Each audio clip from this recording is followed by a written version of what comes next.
बिस्मिल्लाहिर्रहमानिर्रहीम, अस्सलाम वालेकुम। आज ईरान के सुप्रीम लीडर का पहला खिताब था नए लीडर का।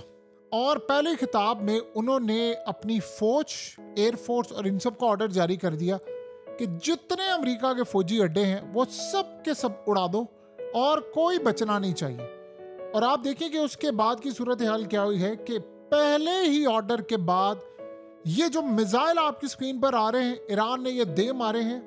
और इन मिसाइलों पर उन्होंने जो नाम जिसके रखा है वो है लब्बैक खामनाई। यानी ये बेसिकली दोनों के लिए है। बेसिकली तो ईरान के जो नए सुप्रीम लीडर हैं मुश्तबा खामनाई, उनके नाम पर उन्होंने मिसाइल मारे हैं। और आप हैरान होंगे कि इस मिसाइल को उन्होंने तिल अवीव और अमेरिका की फौजी अड्डों की जानिब फायर कर दिया है। इसमें इमाद है, कद्र है, खैबर शिकन है और फतेह मिसाइल है। और उसके साथ जो ड्रोन्स हैं छोटे, वो उन्होंने सारे मार दिए। अब थोड़ी देर बाद जाहिर सी बात है पता चलेगा कि अमेरिका के फौजी अड्डों की क्या हालत हुई है या क्या हालत हुई है इजराइल के फौजी अड्डों की और क्या उनके मामला हुए हैं। ये अब तक की बहुत ही ज़्यादा ख़तरनाक सूरत हाल है। देखिए, सबसे पहले तो आप ये समझ लें कि उन्होंने आज जो बात की है ना कि हर ईरानी के खून का बदला मैं लूँगा, अपने बाप समेत, तो सबका बदला होगा। उन्होंने खास तौर पर कहा है कि जो बच्चे मारे गए हैं उनका तो बदला हमने लेना है। अब दूसरी सूरत हाल आप ये समझ लें कि ईरान पर जो अटैक हुआ, यानी इस वक्त हो ये रहा है, जो बड़ी अजीब सूरत हाल और बड़ी परेशान कर देने वाली है पूरे खिते के लिए। ईरान के जो बिजली के ग्रिड हैं, डोनाल्ड ट्रंप ने कहा है कि वहां पर वो अटैक करेंगे। यानी उन्होंने कहा है कि पूरी तरह हम अटैक करेंगे और चाहूं तो मैं अभी उसकी पूरी बिजली बंद कर दूं। आगे ईरान ने जो अली लरिजानी है, उन्होंने जो जवाब दिया है, क्योंकि अब आ गए ईरान के सुप्रीम लीडर ने, उनका ये कहना है, जो ईरान के नए लीडर है मुश्तबा, उनका ये कहना है कि जो अटैक हो आप पर उसको डबल करके आपने मारना है। फिर नहीं देखना कि चाहे बरादर मुल्क है, फलाना है, ये है, वो है, हमसाया है, दुश्मन है, अपना है, जहां अमरीका के अड्डे मार दो।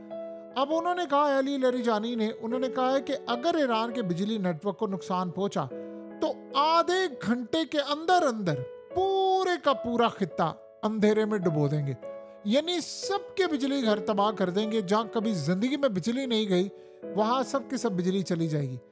तो आप अंदाजा करें, उन्होंने कहा कि अंधेरा खित्ते में भागते अमेरिकी फौजियों को शिकार करने का बेहतरीन मौका फराहम करता है। उन्होंने कहा जैसे ही अंधेरा हो जाएगा, यानी वो बात कर रहे थे कि जिन ममालिक में अमेरिका के फौजी अड्डे हैं वहां बिजली चली जाएगी, हम सारी बिजली उड़ा देंगे। और कहा है कि 1 घंटे के अंदर अंदर ईरान बिजली काट सकता है। जो ट्रंप ने बात की, उन्होंने कहा फिर आधे घंटे में हम बिजली काट देंगे और फिर अमेरिका के फौजी जब भाग रहे होंगे अंधेरों में तो उनको मारना बहुत ज्यादा आसान होगा, उनको शिकार करना बड़ा आसान होगा। उन्होंने कहा कि ट्रंप कहते हैं कि वो जल्द फतह देख रहे हैं। अब जंग शुरू करना तो आसान है डोनाल्ड ट्रंप, लेकिन तुम ये समझ रहे थे कि इसको चंद ट्वीट्स के जरिए जीतूंगा मैं, ये नहीं होगा। अब तुम्हारे सारे अंदाजे गलत हो गए हैं, तुम पिछताओगे और हम पीछे नहीं हटेंगे, मारेंगे तुमको। ये स्टेटमेंट ईरान की जानिब से, इतनी तबाहकुन स्टेटमेंट। जाहिर सी बात है, देखिए इस वक्त सबसे बड़ा मसला ये है कि ईरान ने अपना जो टारगेट है वो सीधा रखा हुआ है। और ये अमेरिका जो प्लान कर रहा था कि जी ईरान के नए सुप्रीम लीडर आएंगे और वो आकर कोई ना कोई मामला करेंगे जो हो सकता है। पहले तो ट्रंप ने कहा था मैं बंदा नॉमिनेट करूंगा, मैं अपॉइंट करूंगा, लेकिन अब सूरत हाल बड़ी ख़राब हो गई। अब वो बंदा नॉमिनेट करने वाला मामला अब पीछे रह गया है।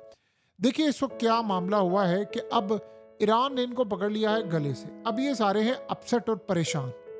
परेशान इसलिए हैं कि जितनी सारे बड़े ममालिक हैं इन सब ने फैसला कर लिया है 40 करोड़ बैरल, जी हाँ 40 करोड़ बैरल ये मार्केट में फेंकने जा रहे हैं तेल।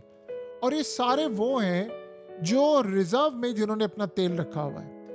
अब यूरोप की आपस में लड़ाई हो गई है। आधा यूरोप कह रहा है कि हमें रशिया से तेल गैस लेनी चाहिए ताकि हम अपना मुल्क बचाएं, आधा कह रहा है नहीं। तो पहली मरतबा ये हुआ है कि आधी यूरोपीय यूनियन में इस वक्त लड़ाई जारी है। लेकिन जो सूरत हाल इस वक्त पैदा हो रही है वो ऐसी है कि इन्होंने तबाह कर देना है पूरे के पूरे यूरोप को, जिस तरह के इस वक्त हालात पैदा हो गए हैं। और ये बेसिकली जो हालात हैं ये वाकई अमेरिका के लिए बड़े परेशान को इस वक्त हो गए और पूरे खित्ते के लिए।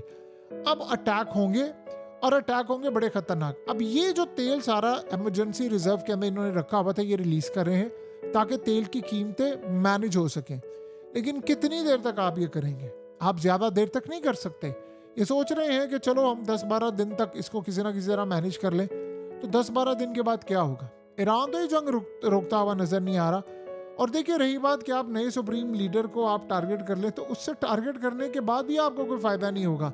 जो ऑर्डर उन्होंने जारी करना था वो ऑर्डर जारी कर दिया। अब इसको आप नसीहत समझ लें या कोई चीज़ समझ लें, ये जो मर्जी आप समझ लें, लेकिन इस पूरे खेल में एक बात तय है कि हालात बहुत ज़्यादा इस वक्त ख़राब हो गए हैं और ये अब अमेरिका के कंट्रोल में नहीं आएंगे। ये आप अच्छी तरह समझ लें, अब ये अमेरिका के कंट्रोल में नहीं आएंगे, अब ये अटैक होगा। और दूसरी सूरत हाल ये है, देखिए इस वक्त बैक एंड पर क्या कर रहे हैं, बहुत सारी इस्लामिक कंट्रीज कोशिश कर रही हैं, वो ईरान को भी समझा रही हैं, सऊदी अरब को भी कह रहे हैं, और ये सारा कुछ। मसला ये है कि आप ईरान को क्या समझाएंगे? असल आपने समझाना है अमेरिका को। अमेरिका अटैक रोकेगा और ईरान ने कहा यहाँ से फौजी अड्डे, उन्होंने मिडिल ईस्ट और गल्फ कंट्रीज को कहा कि आप अमेरिका के फौजी अड्डे यहाँ से निकालें, तब हम अटैक रोक देंगे, खत्म करें इसको, अटैक रोक देंगे। अब ट्रंप ने सोचे बैंक उड़ाया, अब ये कह रहे हैं हमने बैंक उड़ाने हैं। वो कह रहा है कि हमने स्कूल पर हमला किया, ये स्कूलों पर हमला तो नहीं करेंगे। लेकिन इस सूरत हाल में इन्होंने कहा बिजली घर उड़ाएंगे, उन्होंने कहा हम सारे खित्ते की बिजली बंद कर देंगे। आप बताएं, टूरिज्म से लेकर पूरा खित्ता अंधेरे में जब डूब जाएगा तो बाकी करना क्या है? जाहिर सी बात है पूरे का पूरा जो निज़ाम है वो दरम भरम हो जाएगा। अब मसला ये है कि ईरान की, देखिए इस वक्त जितने भी मुस्लिम कंट्रीज़ हैं उनके जो ताल्लुकात थे वो आयतुल्लाह अली खामनाई के साथ थे और उन कमांडर्स के साथ थे सारे ताल्लुकात। मसला ये है कि वो सारे कमांडर्स मारे गए हैं। मसला ये है कि ईरान के सुप्रीम लीडर भी मारे गए हैं। अब आपने बातचीत किससे करनी है? आपने किसको कहना है? ईरान को कहना है कि यार आपकी मेहरबानी आप नाम ला करें।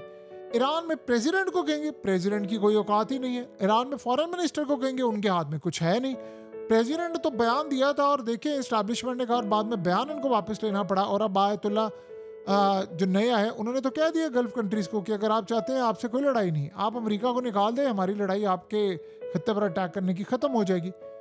अब यहाँ जो असल मसला ये है कि आप उनसे उनको ही कह सकते हैं ना, मुश्तबा अली खामनाई को, तो आप मुश्तबा खामनाई को कैसे कहेंगे? वो तो अंडरग्राउंड है इस वक्त, वो तो बातचीत किसी से कर नहीं रहे, वो तो उनकी तस्वीर भी नहीं आई सामने। उन्होंने तो सिर्फ खिताब किया ऑडियो, तो बताए कि भी इस सारे खेल के अंदर क्या होगा, आप किससे बात करेंगे? आपको ये बात समझनी है कि बात होनी है सिर्फ अमेरिका से, इसराइल से भी नहीं होनी। और अमेरिका से ये बात होनी है कि आप अपने अड्डे उठाएं और निकलें यहाँ से, बट दैट्स इट। आपका कोई काम नहीं है, अड्डे उठाएं निकले, वरना आप पर अटैक होगा। ये है करंट और मौजूदा सूरत हाल इस वक्त जो हमें नजर आ रही है। तो यहाँ से आप अंदाजा कर लें कि वो ईरान बात सुनने को तैयार है। अब ये सोच रहे हैं कि बैक एंड पर हम बातचीत, आपने ईरान में किससे बात करनी है? आपको लीडर से बात करनी पड़ेगी। उन्होंने आज अपनी शराइत बता दी है कि अमेरिका के अड्डे निकल जाएंगे तो ये जंग बंद होगी, और साथ ये भी कहा है कि जो अमेरिका ने नुकसान किया वो नुकसान भी अमेरिका पूरा करेगा, जितना ईरान के अंदर, वरना हम मारते जाएंगे। अब होगा क्या? अमेरिका एंड पर कहेगा कि ठीक है, मैं तो लेट से अमेरिका कहता मैं निकल रहा हूँ, वो अड्डे लेकर अपने फौजियों को खाली कराकर मिडिल ईस्ट से, गल्फ कंट्री से निकल जाता है। अब वो नुकसान कौन पूरा करेगा? जाहिर सी बात है फिर अमेरिका कहेगा मिडिल ईस्ट की कंट्रीज को आप नुकसान पूरा करें उनका, या वो निकल जाएगा, फिर वो शायद ऑफर कर दें कि ठीक है हम नुकसान पूरा करेंगे और वो डॉलर्स देने पड़ेंगे। जाहिर सी बात है हर जाना लोग मारे गए हैं, उनको दीत और बहुत कुछ पता नहीं क्या कुछ देना पड़ेगा। तो सवाल यहाँ पर यह है कि अमेरिका के फौजी अड्डों का हो गया बहुत ज़्यादा नुकसान। इस जंग को ख़त्म करने का एक ही स्ट्रेट रास्ता नज़र आ रहा, बिल्कुल सीधी लकीर में, कि अमेरिका को निकालना पड़ेगा। अमेरिका को निकालेंगे तो इजराइल का भी मामला क्लियर हो जाएगा और ये जंग बंद हो जाएगी और ईरान भी हमले रोक देगा। वरना आप सोचें, ईरान के सुप्रीम लीडर का खिताब हुआ है और ये मिसाइल उन्होंने लॉन्च कर दिए हैं। तो जब ये मिसाइल इतने बड़े पैमाने पर आपने लॉन्च कर दिए हैं तो बताएं फिर उसके बाद क्या होगा? अब कोई गलत फहमी नहीं पालनी चाहिए किसी को कि ईरान ने कहा है कि मैं अब लिहाज नहीं करूँगा किसी का। देखिए उन्होंने, अब अगर यहाँ तक मामला आ गया है कि आपने ईरान के सुप्रीम लीडर को मार दिया है और अब आप ये कह रहे हैं कि ईरान के बिजली घरों को तबाह करके उनको अंधेरे में डूबेंगे, तो फिर आप बता दें वो सबको डुबो देंगे तो पूरा खित्ता काम पर जाए। आपको पता है फ्लाइट से सब कैंसिल है और बहुत सारी जगह पर रिज्यूम आना शुरू हो गई हैं, लेकिन ना टूरिज्म आ रही है ना कुछ हो रहा है। बहुत बुरे हालात हैं गल्फ कंट्रीज़ के और परेशानी है, जाहिर सी बात है। और वो जितनी कोशिश कर रहे हैं वो हमले रोकने की कर रहे हैं, वो बार बार ईरान को भी कोस रहे हैं तुम क्यों हमले कर रहे हो। मसला ये है कि ईरान ने अब नहीं सुननी किसी की, और जो क़यादत थी जिससे आप बातचीत कर सकते थे वो क़यादत मारी जा चुकी हुई है।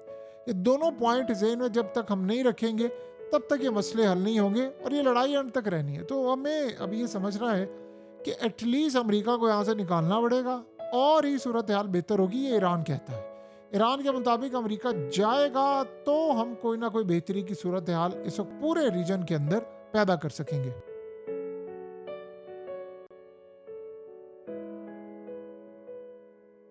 हकीकत टीवी को सब्सक्राइब करना मत भूलें, वीडियो को लाइक करें, शेयर करें और कमेंट सेक्शन में अपनी राय का इजहार ज़रूर करें।